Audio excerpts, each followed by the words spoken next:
Welcome back once again in our YouTube channel solution of life Ajay Pandey. और आज हम लोग नेक्स्ट चैप्टर स्टार्ट कर रहे हैं रिवीजन पर्पस से, जिस चैप्टर का नाम है वेव। ज़्यादा टाइम ना लेते हुए हम लोग स्टार्ट करते हैं।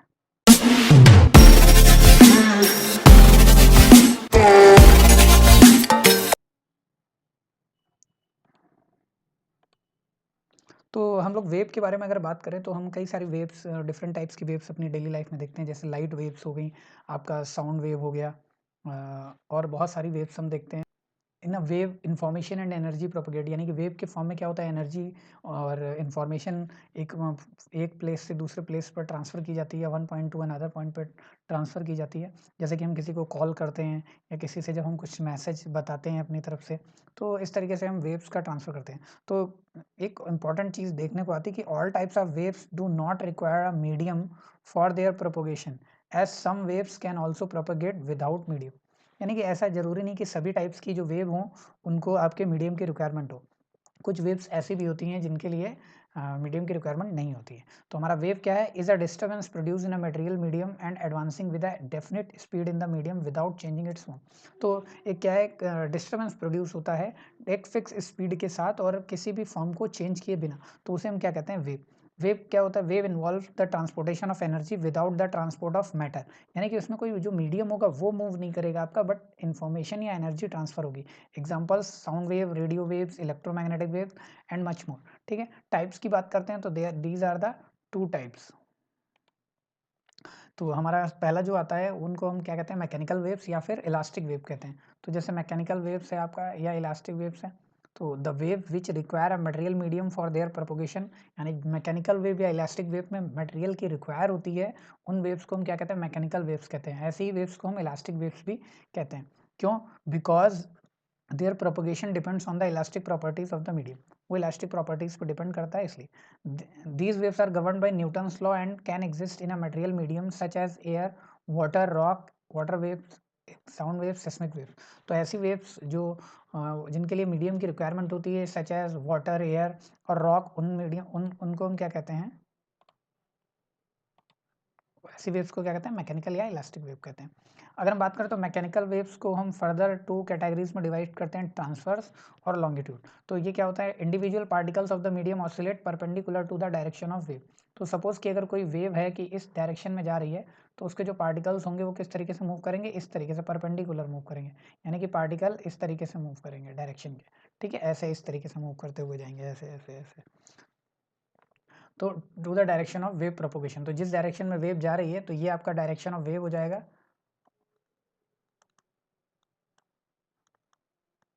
और ये आपका पार्टिकल का मूवमेंट हो जाएगा परपेंडिकुलर, यानी कि जिस डायरेक्शन में जा रही है उसके perpendicular movement. These waves are producing by moving one end of a long rope up and down rapidly. जैसे एक एंड से अगर आप रोप को पकड़ें और इस तरीके से ऐसे मूव करते हो तो वो उसमें ऐसे ऐसे वेव जाती हुई दिखती है आपको। तो similarly light wave is a transverse waves but it is not a mechanical wave. Light wave की बात करें तो लाइट वेव क्या है, ट्रांसवर्स वेव्स तो हैं बट मैकेनिकल वेव्स नहीं है। मैकेनिकल वेव्स क्या होती हैं, जिनमें के लिए मीडियम की रिक्वायरमेंट होती है। The point of maximum displacement in upward direction called crest and maximum displacement in downward direction true. तो जो ये ऊपर की तरफ मैक्सिमम डिस्प्लेसमेंट है इसको हम क्या कहते हैं, क्रेस्ट कहते हैं, और ये जो नीचे की तरफ है इसको क्या कहते हैं, ट्रफ कहते हैं। ठीक है ना, क्लियर है। चलिए नेक्स्ट देखते हैं हम लोग। तो अगर हम बात करें कि दीज वेव्स इन्वॉल्व चेंजेस,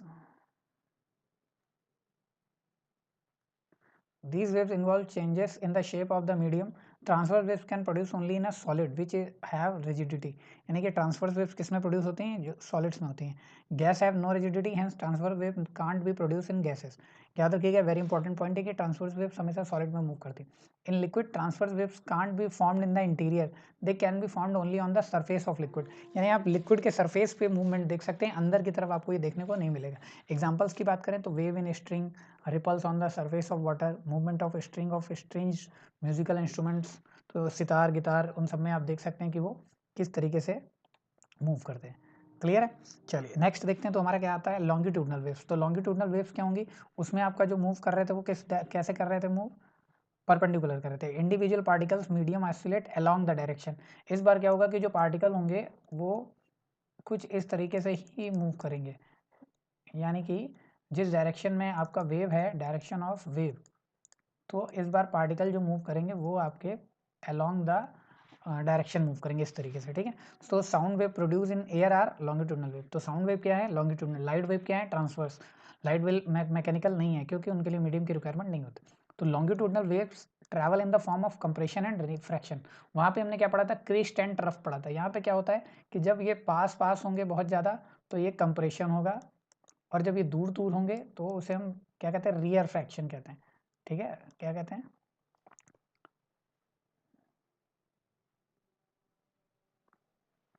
तो क्या कहते हैं इसको हम? रियर फ्रैक्शन, ठीक है। चलिए, तो compression is the part of longitudinal wave when the particles of the medium are closer. Compression का मतलब कंप्रेस होंगे, क्लोज होंगे, ठीक है। तो यहाँ तो किसी को कोई डाउट है? चलिए नेक्स्ट।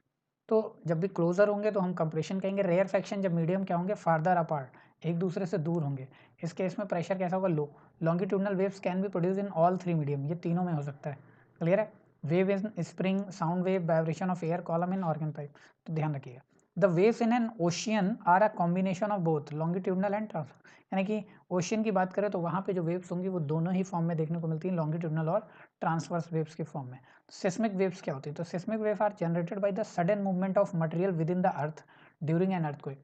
तो आपने सुना होगा सिस्मिक वेव्स जो होती हैं वो ड्यूरिंग द अर्थक्वेक देखने को मिलती हैं। Volcanic eruption, explosion, landslide, avalanches and even rushing rivers can also cause a seismic wave। तो seismic wave की वजह से ही कुछ इस तरीके के इंसिडेंट आपको नेचुरल देखने को मिलते हैं। कितने टाइप की होती हैं? Very important, there are three types of seismic wave, P, S and L। तो P वेव्स क्या होती हैं? प्राइमरी वेव, जो सबसे पहले आपके पास आएंगी उनको क्या कहते हैं हम? P wave. और ये कैसी होती हैं? लॉन्गिट्यूडनल होती हैं। They can travel through the solid and liquid both, ये दोनों में ट्रेवल कर सकती हैं।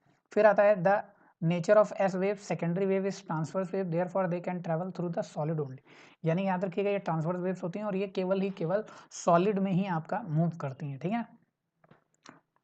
फिर आता है हमारा नेक्स्ट, तो हमने पहला पढ़ा था मैकेनिकल वेव, सेकंड आता है इलेक्ट्रोमैग्नेटिक वेव। तो इलेक्ट्रोमैग्नेटिक वेव क्या होती हैं?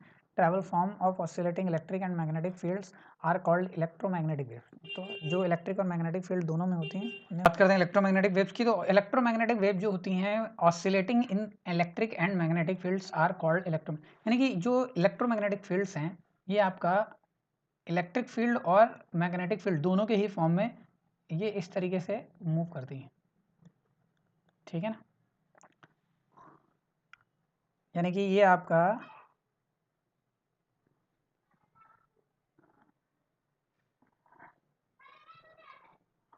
ठीक है। तो सपोज जैसे कि ये आपका एक्स डायरेक्शन है और ये जो आपका है वाई डायरेक्शन, और ये जो रेड वाली हैं ये जेड डायरेक्शन में ऐसे मूव कर रही हैं, ठीक है, क्लियर है। तो कलर चेंज कर देते हैं, फिर हम लोग आगे कंटिन्यू करते हैं। तो any material medium for their propagation are also called non mechanical. तो यहाँ पे कोई मीडियम की रिक्वायरमेंट नहीं होती, जैसे light waves, radio wave, X rays, gamma rays etcetera. Properties की बात करें तो ऑसिलेशन जो होता है, electric field and magnetic field in electromagnetic wave are in same phase and are perpendicular to each other. तो यहाँ पे हमने देखा था कि एक दूसरे से ऐसे परपेंडिकुलर रहते हैं, ये वाई डायरेक्शन में, Z direction, to the direction of propagation, clear है। तो they are transverse in nature, कैसे होती हैं? ट्रांसवर्स होती हैं। Light of speed of light in vacuum but with different speed in any material medium. तो जो लाइट की स्पीड होगी वो वैक्यूम में तो सेम रहेगी बट डिफरेंट मीडियम में डिफरेंट हो जाएगी। यहाँ पे एक ये फॉर्मूला आता है तो आपको ध्यान रखना है, E not upon B not equal to C, यानी इलेक्ट्रिक फील्ड और मैग्नेटिक फील्ड का जो रेशियो होता है वो कांस्टेंट होता है, इसको हम क्या कहते हैं? वेलोसिटी ऑफ लाइट, और इस रेशियो को क्या क्या कहते हैं? Amplitude ratio. These waves are not affected by the electric and magnetic field, तो ये इफेक्ट नहीं पड़ता। Show properties of reflection, refraction, interference, diffraction and polarization. तो ये सभी आपके यहाँ पे इफेक्ट देखने को मिलते हैं, ठीक है। फिर आता है हमारा इलेक्ट्रोमैग्नेटिक स्पेक्ट्रम। तो इलेक्ट्रोमैग्नेटिक स्पेक्ट्रम क्या होता है कि एक लिमिट होता है, visible waves include visible light waves, X rays, gamma rays, radio waves, microwaves, ultraviolet and infrared wave. सभी वेव्स को कंबाइन करते हैं, उसी स्पेक्ट्रम को हम क्या कहते हैं? Electromagnetic spectrum. The orderly distribution of the electromagnetic waves according to their frequency और wavelength is called electromagnetic spectrum. तो इनके वेव्स के फॉर्म में हमने इनको लगा रखा है, उसी को हम क्या कहते हैं? Electromagnetic spectrum. तो यहाँ पर हमने देखिए ये जो आपके सामने चार्ट है ये देख सकते हैं। तो सबसे पहले आता है हमारा रेडियो वेव। रेडियो वेव की जो वेव लेंथ होती है वो 0.1 मीटर से लेस होती है, ये ग्रेटर होती है, ध्यान रखिएगा। तो और प्रोडक्शन कैसे होता है? Rapid acceleration and de acceleration of electrons in aerials. Detection क्या कैसे करते हैं? रिसीवर्स एरियल्स। माइक्रोवेव 0.1 मीटर से लेके 1 मिलीमीटर तक। क्लेस्ट्रॉन वॉल्व और मैग्नेटिक वॉल्व से रिप्रेजेंट करते हैं या प्रोड्यूस करते हैं। पॉइंट कॉन्टैक्ट डायोड्स रहते हैं इसमें। इंफ्रारेड वेव का ये रहता है, और वाइब्रेशन ऑफ एटम से हम इसको प्रोड्यूस करते हैं। लाइट का आपको पता ही होना चाहिए 700 नैनोमीटर से 400 nanometre. 1 nanometre is equal to 10⁻⁹ metre, ध्यान रखिएगा। Electrons in atoms emit light, they the eye photocells photographic film, वहाँ से हमको पता चलता है कि लाइट आ रही है। अल्ट्रा वायलेट रेज, इनकी क्या जो वेवलेंथ होती है वो 400 नैनोमीटर से 1 नैनोमीटर तक होती है। Inertial electrons in atoms moving from one energy level to a lower level, तो जब एक एनर्जी लेवल से दूसरे लोअर लेवल में जाएंगे तो वहाँ पे एनर्जी क्रिएट होती है। ये भी फोटोसेल फोटोग्राफिक फिल्म से पता करते हैं। एक्स रेज का 1 नैनोमीटर टू 10⁻³ नैनोमीटर तक। एक्सरे ट्यूब से प्रोड्यूस करते हैं। गामा रेज 10⁻³ से ग्रेटर होता है। तो रेडियो एक्टिव डीके या of the nucleus photographic film या आयनाइजेशन चैम्बर से हम इस तरीके से डिटेक्ट कर सकते हैं, ठीक है। तो ये आपको चार्ट याद रखना पड़ेगा कि किस फ्रिक्वेंसी रेंज में कौन सी वेव आती है, ये ध्यान रखिएगा। बात करते हैं माइक्रोवेव ओवन की। तो the energy meter wave electromagnetic wave spectrum contains microwaves. अभी हमने देखा था माइक्रोवेव्स, यहाँ पे देखिए माइक्रोवेव्स कहाँ है, ये रहा।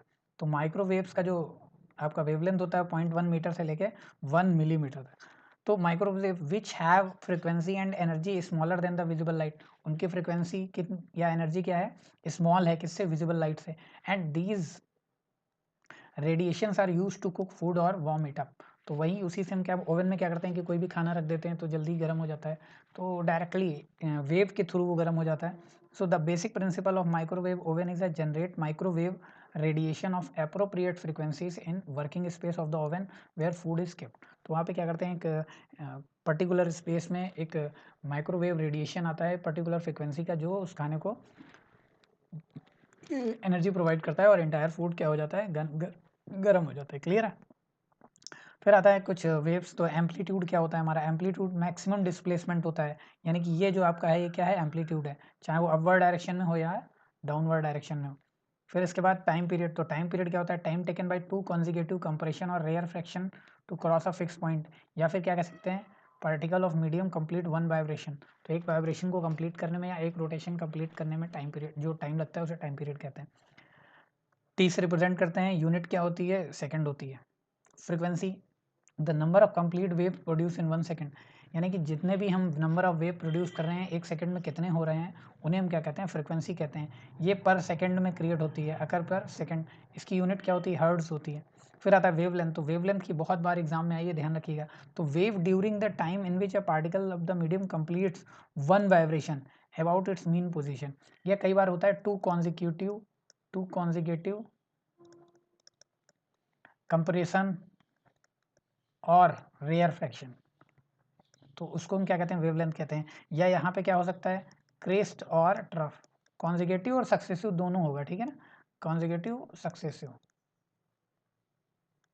तो कॉन्जिगेटिव सक्सेसिव जो हमारा कंप्रेशन या रेयर फ्रैक्शन होगा या क्रेस्ट या ट्रफ होगा, तो उसे हम क्या कहते हैं, वेवलेंथ कहते हैं। इसको हम लैम्डा से रिप्रेजेंट करते हैं।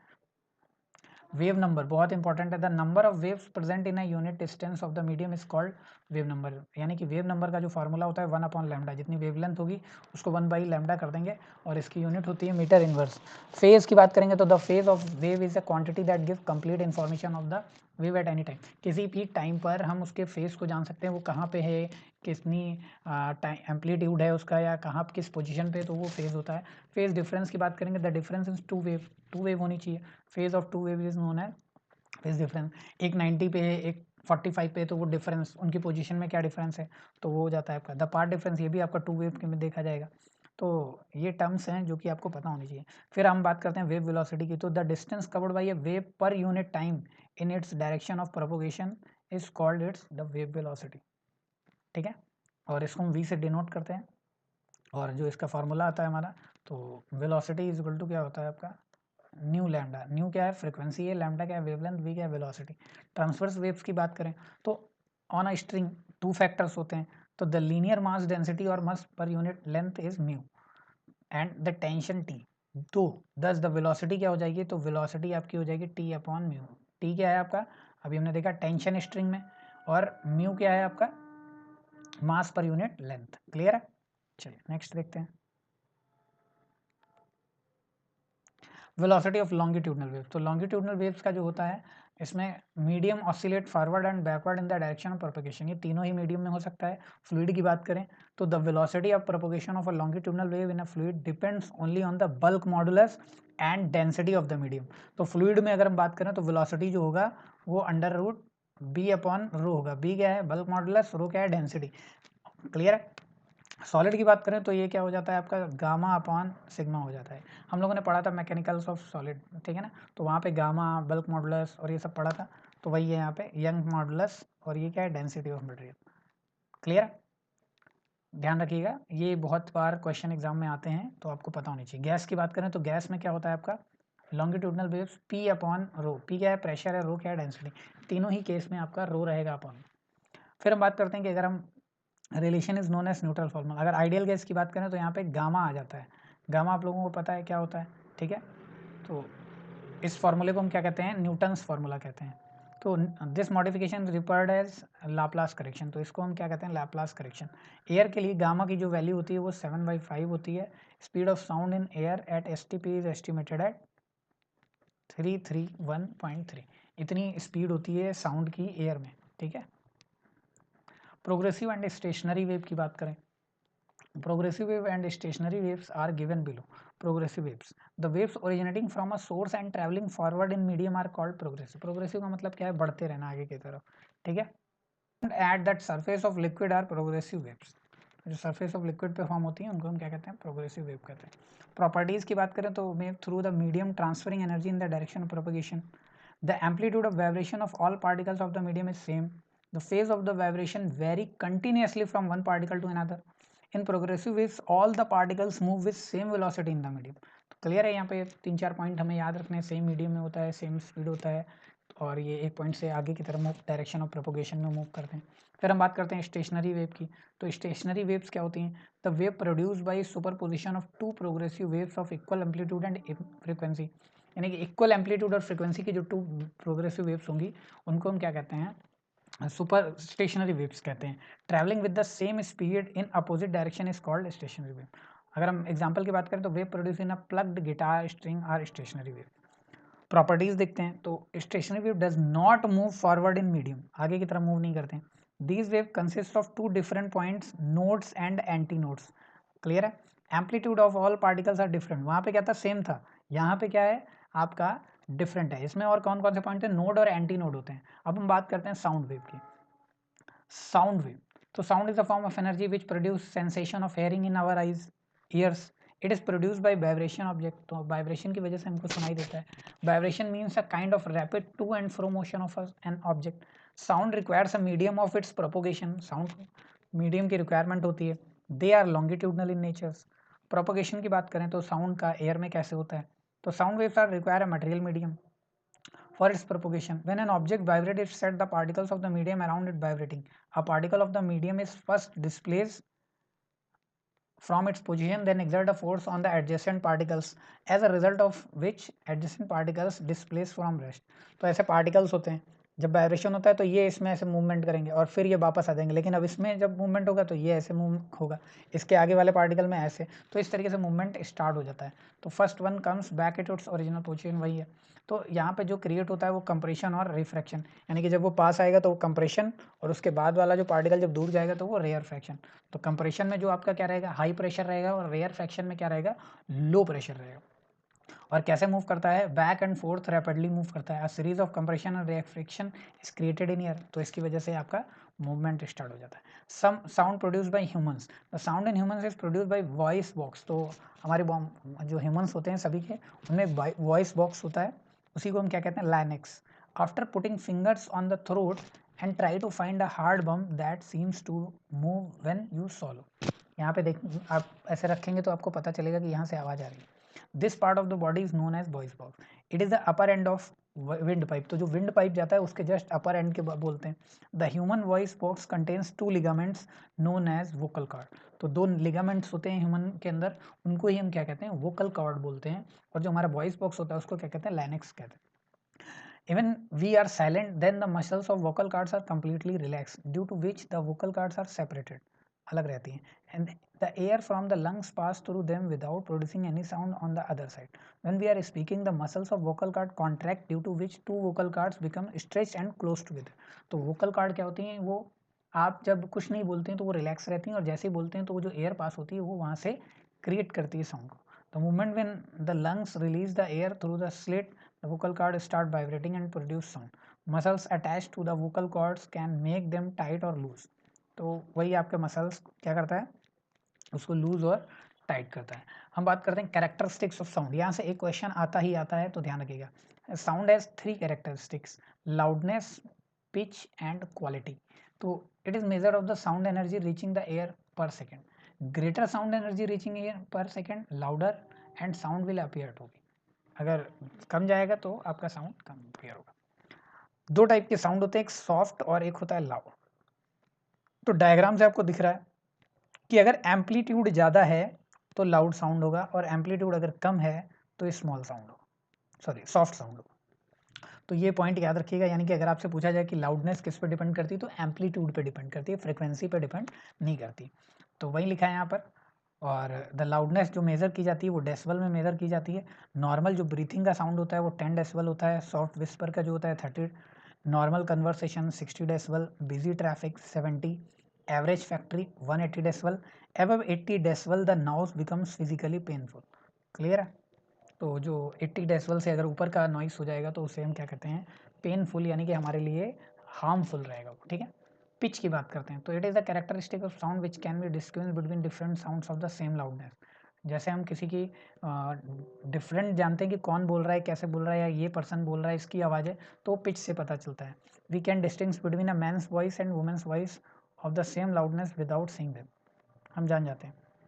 तो pitch of sound depends on the frequency. Loudness किस पे डिपेंड थी, एम्पलीट्यूड पे. तो यहाँ पे ध्यान रखिएगा कि जिसमें फ्रिक्वेंसी कम होगी वो लो पिच होगा, और फ्रिक्वेंसी ज़्यादा होगी तो हाई पिच साउंड होगा. क्लियर है. ठीक है. लाउडनेस में अगर लार्ज एम्पलीट्यूड तो लाउड साउंड, और अगर कम है, कम एम्पलीट्यूड है तो soft sound. Object of different size and condition vibrate and different frequencies to produce sound of different pitches. Quality की बात करें, the quality or timbre of sound enables us to distinguish one sound from another having the same pitch and loudness. A sound of single frequency is called a tone. Single frequency के sound को tone कहते हैं. The sound produced due to a mixture of several frequencies called note या noise. Listening to. Noise is unpleasant to ear. Music is pleasant to ear, and it is a rich quality. Clear है.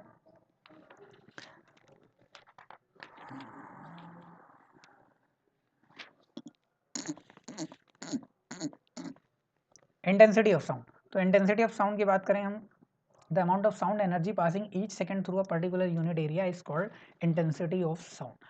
Loudness and intensity are not the same term. दोनों same नहीं है. Loudness is measure of the response of the air to be sound. Even when two sounds are of equal intensity, we may hear one as louder and other simply because ear detects in the better way. Unit क्या होती है, watt per square meter. Intensity of sound wave in air is proportional to the square of the amplitude of vibration and square of the frequency of vibration and density of air. तो इनके directly proportional होता है, हमको पता होना चाहिए, frequency और amplitude के स्क्वायर के और डेंसिटी के. क्लियर. स्पीड की बात करते हैं साउंड के डिफरेंट मीडियम में. तो सबसे पहले चीज़ याद रखिएगा कि सॉलिड में सबसे ज़्यादा आपका स्पीड होता है, यानी कि जितना पार्टिकल क्लोज होंगे वाइब्रेशन मूवमेंट उतना अच्छा होगा. फॉर्मूला जो होता है V इक्वल टू होता है E अपॉन डी. E क्या है, इलास्टिसिटी ऑफ मीडियम, और D क्या है, density. Speed of sound in air is 331 at 0 degree Celsius and 22 degree Celsius पर 341. यानी कि हम कह सकते हैं अगर टेम्परेचर इंक्रीज करेंगे तो स्पीड साउंड की बढ़ जाएगी. Sound of in water is 1450, और अगर सॉलिड मेटल में देखेंगे तो 5000 मीटर पर सेकेंड. ठीक है. It's frequency does not change. याद रखिएगा फ्रिक्वेंसी इसकी चेंज नहीं होती.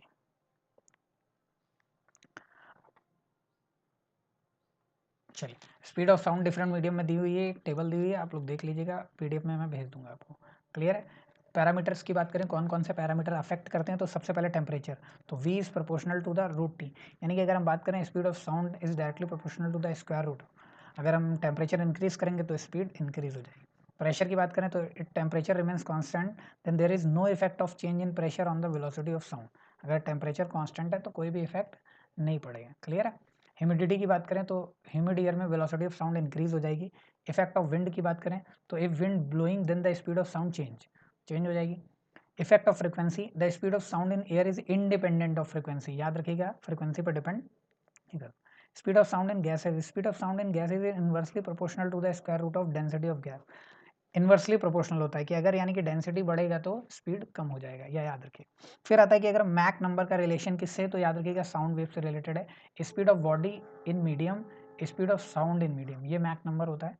और मैक नंबर जितना ज़्यादा होता है उस हिसाब से हम क्रिएट करते हैं कि कौन सी स्पीड साउंड की कहाँ पे क्या है।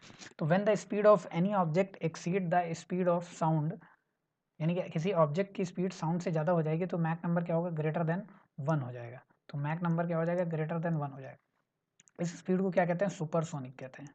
क्या कहते हैं, supersonic. Many object such as aircraft, bullet, these are, इनको क्या कहते हैं, supersonic. When a sound producing source moves with speed higher than that of sound it produce shock waves, shock wave create करते हैं। The tremendous air pressure variation caused by the shock waves produce a loud burst of sound is known as sonic boom.